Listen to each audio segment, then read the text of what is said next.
Hello everyone, this is Bob and Threadbare with more Dragonsphere. Today we'll be going to Hightower, but first I wanted to show you something I forgot to do earlier. First there's how the signet ring works, but more importantly it's the fact that the merchant here has more to say than I initially thought. Fine wares for my king's journey at a special price. Oh, and he does so convincingly too. I have all I need, but let's chat for a bit. At your service, Majesty. Just how did you know I was going on a journey? Rumors are everywhere. One is that you travel to face the dread sorcerer in the Hightower Mountains. Say, Your Majesty, I hear tell of strange bird creatures that dwell in those mountains. Maybe you'll tell me if those rumors are truth when you return. I mean, he sells the lines just so well, I can practically see the script on the table in front of him. I thank you for your confidence. If only I shared it. Pshaw, Majesty. Neglect not the little things, and the large shall take care of themselves, as my pappy used to say. A wise man. Aye, as you are. Good luck, my lord. Anyway, hearing about the bird people were the important aspect of this.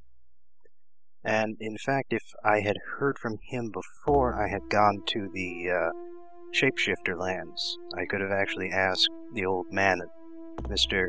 I know many things about the bird people.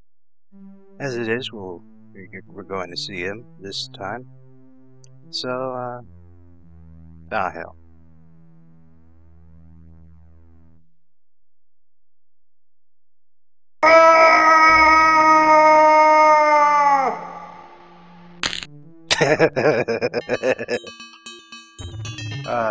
That never gets old.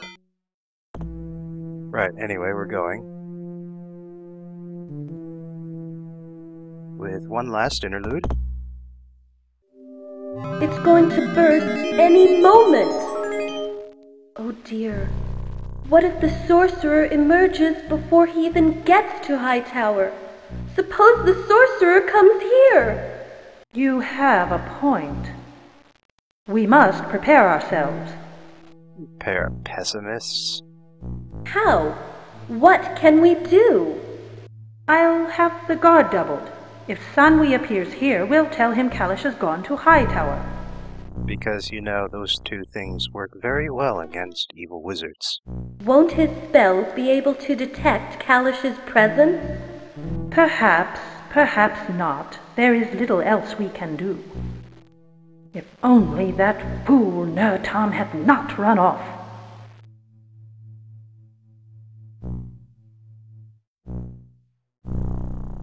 Right, so on we go.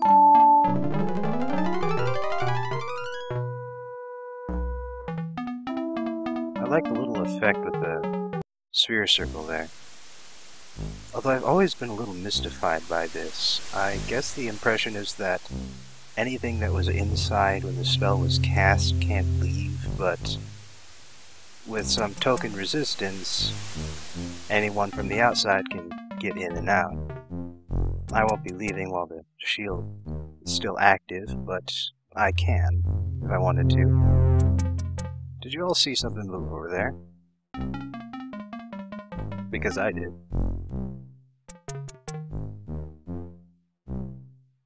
Now this conversation is actually a little interesting. If I do this correctly, alternating between the middle and low options, then I'll get a little bonus that I wouldn't get otherwise. Who goes there? Frightened of a mere woman, King Kalish. I am Lady De Summers, Duchess of the De Summers Estate. My father sits on your council. And my voice has far too much reverberation. You apparently had an urgent wish to meet me. How flattering. Your Majesty, surely you don't think... I mean, you are married, my liege. I would never... That is, under the circumstances... I came to give you a good luck charm, and to offer my arm... I mean my sword. Methinks the lady doth protest too much. I appreciate your loyalty, but I must do this alone. No, my king. It's noble of you to endanger none but yourself. but I swear that two are always better than one. I fear for you. Please let me help. My heart is touched by your concern, Duchess, but I must say no. Very well, Lord.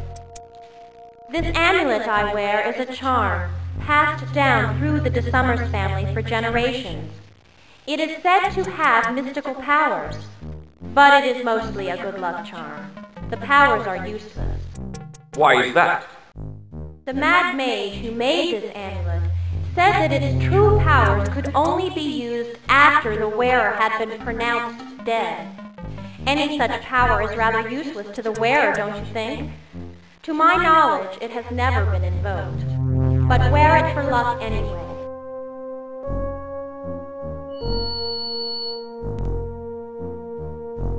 Kinda ugly, really. It's the thought that counts. Farewell, milady De Summers. A moment's rest, then I shall leave as you command, my liege. But take one more token of my regard, and may it give you comfort in your darkest hour. Goodbye, my lord. Perhaps in another place, at another time. Yeah, she gives you a peck on the cheek.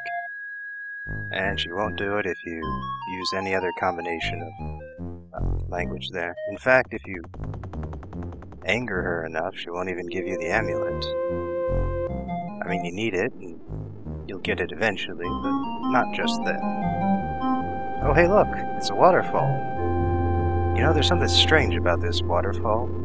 I'll give you a second to figure it out. Yeah, that's right. In spite of the fact that it's a magical waterfall, it doesn't leave any water behind, it still has a cave behind it.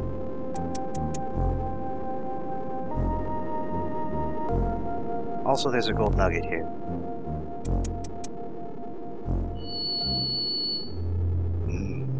Gold.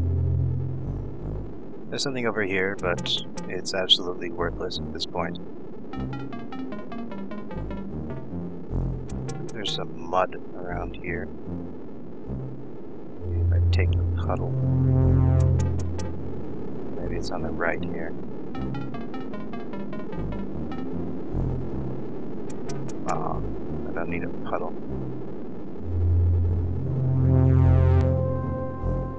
Man, I'm getting dizzy.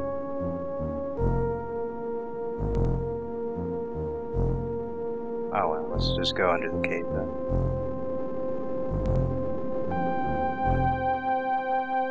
Is there someone in here? Let's have a chat. Oh my, oh, you startled me. Hello. Who are you? I don't think I have a name anymore, young fellow. I don't know.